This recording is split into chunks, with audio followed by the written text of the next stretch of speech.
ဒီမင်းကလေးမွေးဖွားလာတဲ့ချိန်မှာတော့တာမန်ကလေးတွေနဲ့လုံးဝမတူခဲ့ဘူးသူမရဲ့မျက်နှာတစ်ခုလုံးမှာအရေးအကြောင်းတွေပြည့်နေပြီးအသက်ကြီးတဲ့အဖွားကိုတယောက်လိုဖြစ်နေခဲ့တယ်ထူးဆန်းလုံးတဲ့ရုပ်ရည်ကြောင့်မိဘရင်းတွေကတော့သူမကိုစိတ်ကန်းတစ်ခုမှာဆွန့်ပစ်သွားခဲ့ကြတယ်ကံကောင်းစွာနဲ့စိတ်ကောင်းရှိတဲ့အမျိုးသမီးတစ်ယောက်ကတွေ့ရှိသွားပြီးအင်ခေါ်ကမွေးစားခဲ့တယ်အဲ့ဒီလိုနဲ့ကလေးမလေးရဲ့အသက်ကိုကယ်တင်နိုင်ခဲ့တယ်အသက်ရှင်ခွင့်ရခဲ့ရင်မဲ့ပတ်ဝန်းကျင်ကလူတွေကတော့သူမကိုလူသားတစ်ယောက်လိုမမြင်ခဲ့ကြဘူးဘီလူတစ်ကောင်လိုဆက်ဆံခဲ့ကြတယ်မွေးစားမေကလည်းသူမကိုမွေးစားထားတာကြောင့်လူတွေရဲ့လက်ညှိုးထိုးခြင်းနဲ့အပြစ်တင်ခြင်းတွေကိုအမြဲခံခဲ့ရတယ်လမ်းလျှောက်သွားတိုင်းလူတွေကလှည့်ကြည့်ပြီးတီးတိုးပြောကြတယ်ဒါပေမဲ့မွေးစားမေကတော့ဘယ်တော့မှရှက်ရွံ့မနေခဲ့ဘူးတမီးကိုမေတ္တာပြည့်နဲ့ပြုစုဆောင်ရှောက်ပေးခဲ့တယ်မင်းကလေးအသက်9နှစ်အရွယ်ရောက်လာတဲ့အခါကျောင်းမှာနေတိုင်းအနိုင်ကျင့်ခံရတဲ့တန်းဖော်တွေကသူမရဲ့ရုပ်ရည်ကိုလောင်ပြောင်ကြတယ်ဒါပေမဲ့ကောင်လေးတစ်ယောက်ကအမြဲကာကွယ်ပေးခဲ့တယ်တနေ့မှာတော့အဲ့ဒီကောင်လေးကသူ့ဖေဖြစ်တဲ့ဆရာဝန်စီကိုခေါ်သွားခဲ့တယ်စစ်ဆေးပြီးနောက်မှာမင်းကလေးဟာမွေးရပါမျက်စိတိမ်ယောဂနဲ့ပြင်းထန်တဲ့အဆင့်မြင့်ရောင်ယောဂကိုခံစားနေရကြောင်းသိလိုက်ရတယ်သူမရဲ့ခန္ဓာကိုယ်ခြေနေကအသက်90အရွယ်အဖွားကိုတယောက်ထက်တောင်မကောင်းတော့ဘူးဆရာဝန်ကအသက်10နှစ်ကျော်ဖို့တောင်မလွယ်ဘူးလို့ခန့်မှန်းခဲ့တယ်အဲ့ဒီအချိန်မှာမွေးစားမေရောက်လာခဲ့တယ်ကောင်လေးကသူတို့ကိုထမင်းတူစားဖို့ဖိတ်ခေါ်ခဲ့ပေမဲ့ကောင်လေးရဲ့အမေကတော့အထင်သေးတဲ့အကြည့်နဲ့ကြည့်နေခဲ့တယ်ဒီလိုကောင်းမွန်တဲ့အစားအစာတွေကိုသူတို့စားဖို့မှမဟုတ်ဘူးလို့ပြောခဲ့တယ်မွေးစားမေကနာကျင်ခဲ့ရင်မဲ့ဘာမှမပြောဘဲတမီးကိုခေါ်ပြီးပြန်သွားခဲ့တယ်အိမ်ပြန်ရောက်တော့မင်းကလေးကငိုယိုပြီးဝမ်းနေနေခဲ့တယ်ကောင်လေးရဲ့မိသားစုကသူမကိုမကြိုက်ဘူးလို့ထင်နေခဲ့တယ်တယောက်တည်းသောသူငယ်ချင်းကိုဆုံးရှုံးရမှာကြောက်နေခဲ့တယ်သူမကအမြဲရုပ်ဆိုးပြီးဘီလူလိုဖြစ်နေရလို့ပြောခဲ့တယ်မွေးစားမေက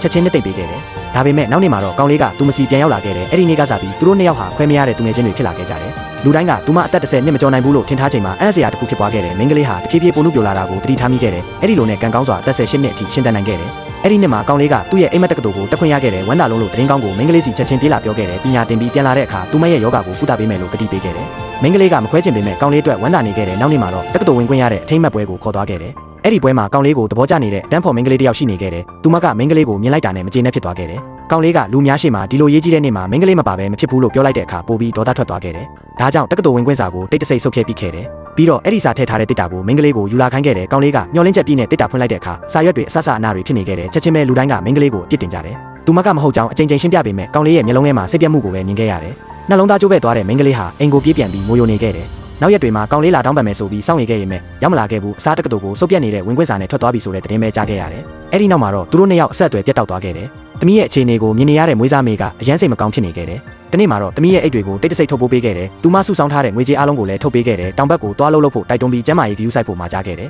မင်းကလေးကအမေကိုဖက်ပြီးအသေးအတန်ငိုကြွေးခဲ့ရင်မဲ့နောက်နေ့မှာတော့တင်မော်စီဘီထွက်ခွာသွားခဲ့တယ်ကောင်လေးကသူမထွက်သွားမဲ့သတင်းကိုကြားတာနဲ့စိတ်ကန်းကိုပြေးလာခဲ့တယ်ဒါပေမဲ့နောက်ကျသွားခဲ့တယ်နောက်ဆုံးတစ်ခေါက်တောင်မတွေ့လိုက်ရဘူးစိတ်ကန်းမှာရက်ပြီးမင်းကလေးရဲ့နာမည်ကိုအတန်ကွဲအောင်အော်ဟစ်ခေါ်နေခဲ့တယ်အိမ်နဲ့ဝေးဝေးကိုပထမဆုံးထွက်လာတဲ့မင်းကလေးဟာမကြခင်မှာပဲလူလိန်တယောက်ရဲ့လက်စားမှုကြောင့်ငွေအားလုံးဆုံးရှုံးသွားခဲ့တယ်ကံကောင်းစွာနဲ့စိတ်ကောင်းရှိတဲ့ကောင်လေးတယောက်နဲ့တွေ့ခဲ့တယ်သူကအကူအညီပေးပြီးစားတောက်ဆိုင်တစ်ခုမှာအလုပ်ရှာပေးခဲ့တယ်ဒီနေ့မှာတော့အရက်မူးနေတဲ့ဖောက်တီတစုကသူမကိုအနိုင်ကျင့်ခဲ့တယ်အဲ့ဒီကောင်လေးကဝင်ကာကွယ်ပေးခဲ့လို့ရန်ဖြစ်သွားခဲ့တယ်အဲ့ဒီနေ့မှာပဲသူတို့နှစ်ယောက်လုံးအလုပ်ထုတ်ခံလိုက်ရတယ်ညပိုင်းရောက်တော့ကောင်လေးကတတိမွေးပြီးသူမကိုချစ်ချောင်းဖွင့်ပြောခဲ့တယ်ဒါပေမဲ့မင်းကလေးရဲ့နှလုံးသားထဲမှာအရင်ကကောင်လေးရဲ့ရှိနေသေးတာကြောင့်ထွက်ခွာသွားဖို့ရွေးချယ်ခဲ့တယ်နောက်ပိုင်းမှာတော့ကလပ်တစ်ခုမှာအလုပ်လုပ်ရင်းသူမရဲ့ဘဝကိုပြောင်းလဲပေးမဲ့အခွင့်အရေးတစ်ခုရလာခဲ့တယ်သူထေးတယောက်ရဲ့သဘောကျမှုကိုရရှိခဲ့ပြီးစူးစမ်းအားထုတ်မှုကြောင့်အယုံကြည်ရဆုံးလက်ထောက်ဖြစ်လာခဲ့တယ်အချိန်တွေကုန်လွန်ပြီး6နှစ်ကြာတဲ့အခါသူထေးကအရေးကြီးတဲ့တာဝန်တစ်ခုပေးခဲ့တယ်ရှန်ဟိုင်းကိုပြန်သွားပြီးကုမ္ပဏီခွဲရဲ့ဥက္ကဋ္ဌဖြစ်တာဝန်ယူဖို့ဖြစ်တယ်သူမကနောက်ဆုံးတော့အိမ်ပြန်ရတော့မယ်လို့တွေးနေခဲ့တယ်တစ်ဖက်မှာတော့ကောင်လေးဟာပညာသင်ပြီးသွားပေမဲ့မင်းကလေးရဲ့သတင်းကိုမရသေးဘူးဒါကြောင့်မွေးစားမေစီကိုမကြာခဏသွားလည်နေခဲ့တယ်အဲ့ဒီနေ့ကသူ့မွေးနေ့လည်းဖြစ်တာကြောင့်မွေးစားမေကိုမွေးနေ့ပွဲဖိတ်ခဲ့တယ်အဲ့ဒီနေ့ကမင်းကလေးရဲ့မွေးနေ့လည်းဖြစ်နေခဲ့တယ်ပွဲအတွင်းမှာတော့ကောင်လေးကမင်းကလေးအတွက်ဆူတောင်းပေးဖို့မွေးစားမေကိုပြောခဲ့တယ်